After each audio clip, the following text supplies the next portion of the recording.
Welcome to Royal News Brief, where we examine royal family developments through documented timelines, reported claims, and unresolved questions. The account you are about to hear is not presented as accusation or conclusion, but as an examination of inconsistencies, omissions, and contrasts that continue to draw attention from observers and analysts. Prince Andrew's public collapse is well documented. His associations with Jeffrey Epstein and the civil case brought forward by Virginia Giuffre resulted in immediate institutional consequences. His public role ended, official duties ceased, and the monarchy acted decisively. The process was visible, global, and extensively reported. That response established a clear precedent. However, what has drawn increasing scrutiny is not only what was addressed, but what was not. During the same period, no comparable public examination occurred regarding Meghan Markle's reported proximity to overlapping social circles that existed during the same timeframe. This contrast has prompted ongoing questions rather than conclusions. Analysts have noted that when two individuals occupy similar elite environments yet experience vastly different public outcomes, the disparity itself becomes worthy of examination.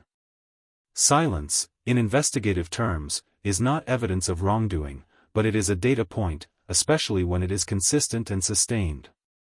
According to individuals familiar with royal social networks, Meghan Markle was not entirely new to elite circles prior to her relationship with Prince Harry. Reports suggest that she had prior familiarity with influential figures connected to the royal sphere. Some sources have claimed that Prince Andrew knew Meghan before her public introduction to the royal family. These claims have never been formally addressed or substantiated, nor have they been officially denied. Their relevance lies not in certainty, but in the absence of clarification during a period when scrutiny was otherwise intense.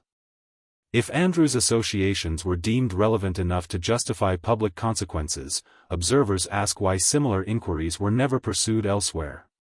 That question remains unanswered. Further attention has been drawn to documented photographs from 2014 showing Meghan aboard a private yacht. Such images, on their own, establish no misconduct.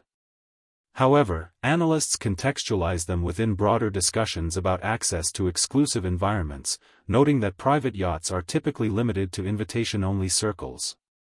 Karina Shuliak, publicly identified as Epstein's final partner, previously stated that her private travel experiences occurred exclusively within Epstein's controlled environment. The relevance here is not equivalence, but overlap in access and proximity. Investigative analysis often considers environment as context rather than proof. When individuals appear within the same elite settings during overlapping periods, questions naturally arise about networks and visibility. These questions were not pursued publicly at the time. Another element frequently cited by commentators involves Virginia Giuffre's reported interest in having Meghan Markle considered as a potential witness.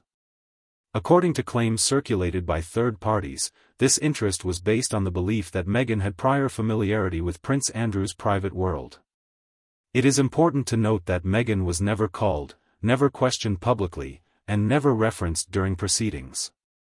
The absence of action does not imply guilt or innocence, but it reinforces the pattern of omission that has continued to attract attention. Witnesses are generally considered based on perceived relevance, yet this particular line of inquiry ended without explanation. Analysts note that unexplained discontinuities often become focal points in retrospective investigations.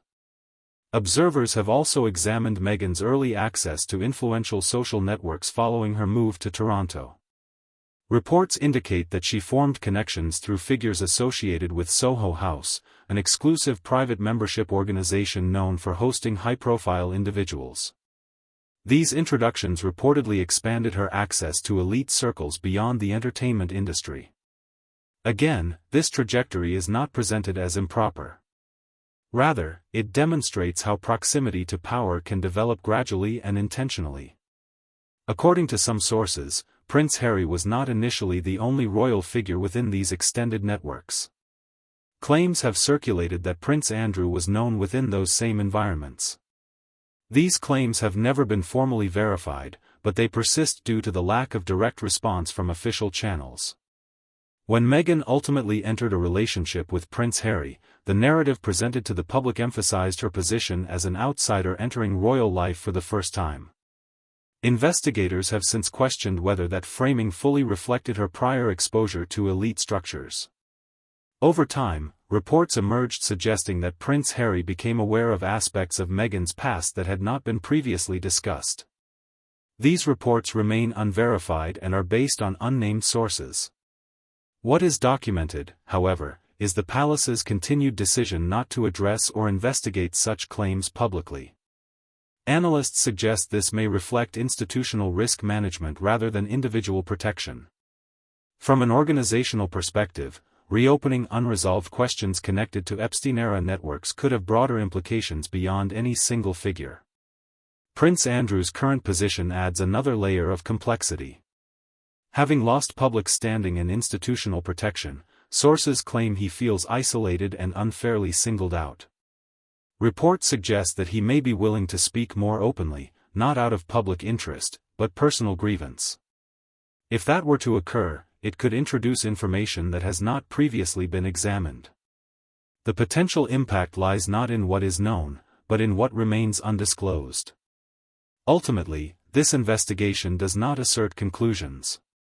It highlights patterns, contrasts, and unanswered questions that continue to surface. The monarchy's response to scandal has demonstrated decisiveness in some cases and restraint in others.